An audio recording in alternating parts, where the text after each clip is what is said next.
Congress party ज्या प्रमाणे लोकांचे दोळे धूळ झोपपाचें काम करता, उदाहरण तांचो हेल्थ मिनिस्टर विश्वजीत राणे आहा, हांचेर तांच्यांनी हायकोर्टान डिस्क्वॉलिफिकेशन पेटिशन घातलां.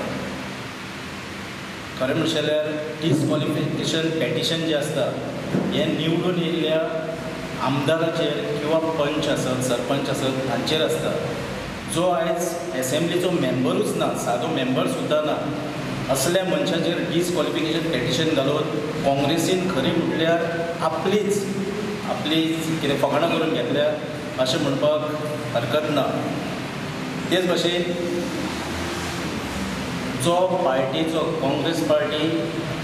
नॅशनल पार्टी येदी व्हडली पार्टी आसलेल्या नॅशनल पार्टीक जो पार्टीचो एक सदस्य सुद्दां ना पणजे, असल्या मनशा कडेन आनी जाका तेंच्यांनीच फाटले फावटी हकलपट्टी केल्ली ह्या मनशाचे पांय धरून वयचें पडलें तांकां, ही एक खूब लजेची गजाल जावन आसा. ताका लागून म्हाका इतलें सांगपाचें आसा की येणाऱ्या काळांत जी निवडणूक जातली तातूंत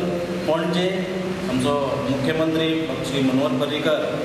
तशेंच वाळपय जो आमचो कॅन्डिडेट आसतलो विश्वजीत राणे हांचो आमच्या पार्टीचे कार्यकर्त्यांनी एक निर्धार केल्लो आहा की भोवसंख्येन मतांनी तांकां निवडून हाडपाचो. तेच भाशेन काँग्रेसीक आमी आजुनूय जो कॅन्डिडेट तांकां दोनूय जाग्यांचेर मेळना, ताकाच लागून खंय तरी आपली संघटना आपले आमदार एकी कडेन जे आयज 16 आहा ते 16 आमदार एकी कडेन रावचे म्हणून एक डिस्क्वॉलिफिकेशन घालून लोकांच्या तशेंच गोंयचे जनतेच्या लोकांच्या दोळ्यान तेंच्यांनी एक धूळ फिकलेली आहा आनी आपले हाशे करून घेतलेले आहा.